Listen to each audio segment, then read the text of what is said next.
Shalom, selamat pagi Bapak Ibu Saudara dan Saudari yang terkasih. Kita bertemu kembali. Semoga semua saudara dan saudari Bapak Ibu dalam keadaan sehat walafiat. Hari ini tema renungan kita masih seputar doa. Kalau kemarin kita bicara tentang kesatuan, lalu kemudian ketekunan, keteguhan, lalu sukacita dan kekudusan. Hari ini secara spesifik Yesus berdoa dan Ia mendoakan kita agar kita bersatu. Maka temanya adalah bersatu seperti Allah sendiri satu. Karena itu saudara dan saudariku yang dikasihi Tuhan, dalam kehidupan kita sehari-hari,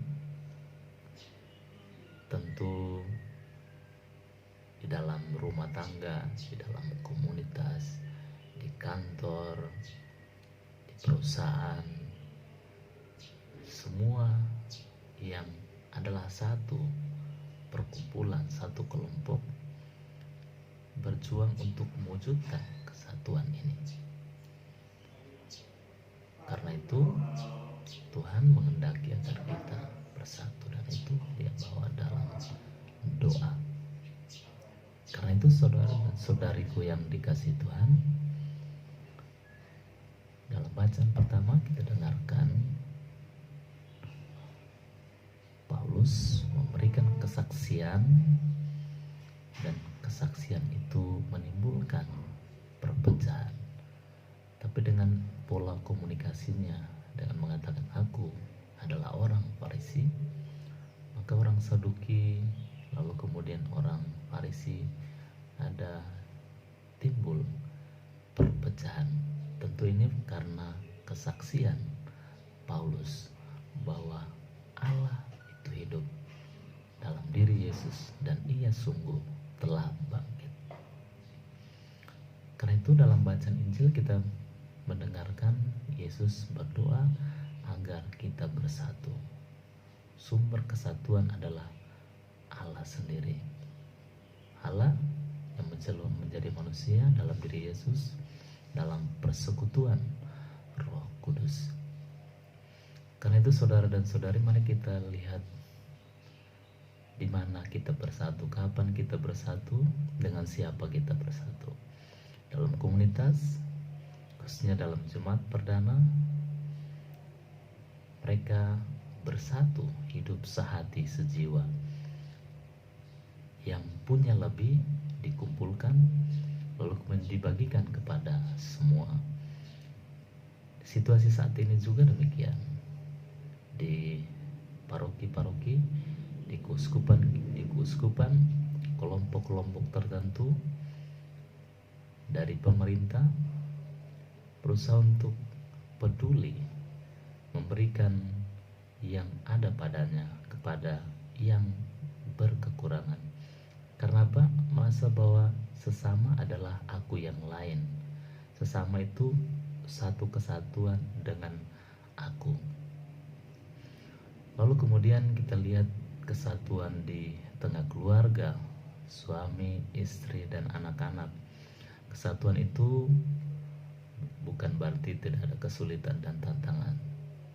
Kesatuan itu dapat berarti kita melihat kelebihan dari setiap pribadi, bukan melihat kekurangan setiap pribadi lalu mengambilnya, menjadikannya sebagai senjata untuk menyerang.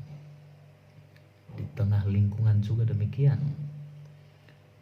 Keluarga, kumpulan dari keluarga-keluarga bersatu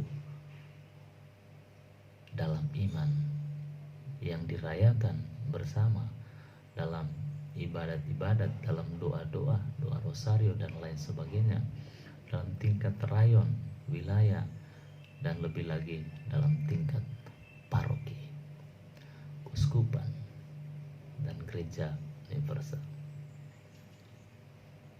Bapak Ibu saudara dan saudariku yang dikasih Tuhan, kita diminta bersatu, dan sumber kesatuan itu adalah Allah sendiri. Maka dalam kesatuan, seperti yang saya katakan tadi, apakah ada biang kerok perpecahan, biang kerok persatuan? Tentu ada. Dalam sisi yang positif, Paulus hadir, dan kehadirannya karena kesaksiannya membuat orang Saduki dan orang Farisi terpecah. Tapi yang menerima pewartaan kesaksian Paulus, mereka kemudian bersatu dan percaya kepada Allah dalam diri Yesus. Dalam kehidupan sehari-hari juga selalu saja ada yang menjadi penyebab keterpecahan, ketidaksatuan. Karena apa? Hanya melihat kekurangan, tidak mampu menerima kelebihan, hanya memakai kekurangan sebagai senjata untuk menyerang, untuk katakanlah